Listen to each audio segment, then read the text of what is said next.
The current state of the tech job market is interesting, with three key factors shaping this market for tech leadership roles. And these are, number one, the tech layoffs in the last few years, then the massive change due to emerging tech like AI, and then the uncertainty in the US economy right now. And then there is a permanent factor of this general competition that as you grow towards the higher levels, the pyramid will converge towards the top. So like more applicants are there for the fewer positions. So in this video, I want to go a little bit deep into this and hopefully guide you on what exactly you can do to land a tech leadership role in 2025. So as you can see in this chart, there were some layoffs during 2020, of course, because companies panicked, the work style permanently changed at most places. But later that year, borrowing money was easy, and with the low interest rates, companies and VCs were pouring in money into areas of exploration, and the tech market was at its peak. Many professionals were dumbfounded at the levels of compensations that they were bringing in.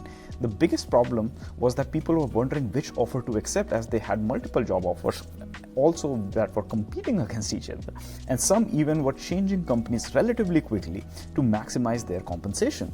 And then there are even reports of the tech giants hoarding the talent so that the market is deprived of good quality tech talents, and they were doing so by pouring in unreasonable amount of money in the compensations. And then ever since OpenAI changed the face of the tech with making AI accessible to everyday people, the AI trend picked up. Businesses as well, with tech leaders prioritizing the application of AI in their business processes. And these days that you can see that in almost every job opening for tech leadership roles, that it has some component of AI work in them.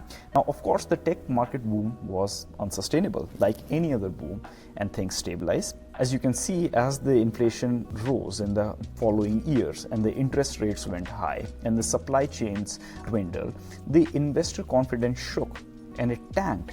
And it resulted in a period of massive layoffs that are only seen in the times of major market crashes. The layoffs had affected everyone from managers to VPs, creating this huge flux of candidates in the job market in the last few years. And the number of role postings had gone down, of course. Fewer companies were hiring, and this created a glut. And with this glut in this market, it was almost seemingly impossible for candidates to land even an interview. Many were out of job for over a year, which brings us to the main question of the story. What the heck is going on in 2020?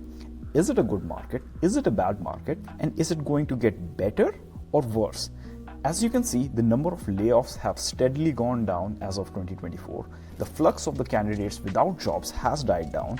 We have seen a surge in tech leadership job posting in the last 3 quarters consistently. And here's our observation. So we were working with the clients using the same strategy last year and this, and for the same amount of clients that we were working, the number of interviews we were landing for our clients has more than doubled every week. And it is not a bad market thus. To be honest, I would call it a fairly decent market, though I will say that it is still a very employer-driven market, and it's likely going to be the same for next at least 5 years. But in general, all job searching strategies that you deploy should be designed for such markets, should be designed for employer-driven market, because anything else is not a plan. It is just hoping that, hey, I hope that I land the job. Companies today are very picky in hiring the right talent, especially when hiring for senior leadership roles, where the stakes are also very high, where you will be trusted with large budgets and key hiring decisions. And when I say picky, I mean they likely will not hire you based on your potential alone, based on the promise that you can potentially bring. This isn't the kind of market where spray and pray would work. Companies have no shortage of applicants, so making countless applications literally changes nothing on your end as a job seeker. You're just another one of those thousands that applied. But then also on the other side, many candidates turn bitter and take it to the other extreme of doing nothing, quoting that, hey, making these applications do not work. That's also not the solution. So what can you do? Well, firstly, let's understand this simple principle, that employers are interested in hiring the right person for the job, and your job as a job seeker is to make yourself visible if you are in fact that person. That's it. So when applying for the job, you gotta position yourself as the right person, you gotta make yourself visible to the right people, and then you gotta repeat that process with great tenacity, because of course not every shot that you make will always work out. And another important thing to know is that not everyone that applies to a role is a fit, and your job is to differentiate yourself from them. And here's how you do that. So first, you start by defining your narrow area of expertise. Here, you want to find out what companies require your specific expertise and what kind of roles would be where you clearly stand out. So for example, if you're looking for senior leaders in the data space, you would come up with more than 190,000 candidates at the director level and 70,000 candidates at the VP level because it is such a generic search. But if you look for a specific data leader, let's say I want someone with a retail industry experience. I want somebody who has expertise in building data platforms from scratch on Google Cloud, and somebody who has experience building a customer data platform. You'd only be down to 20 results across the whole country. And for that particular role, these 20 people will clearly stand out, and that's how you stand out among a few, by defining your narrow area of expertise. So now from there, now that you know that, what you want to look for is patterns in the job description for the roles where you clearly stand out.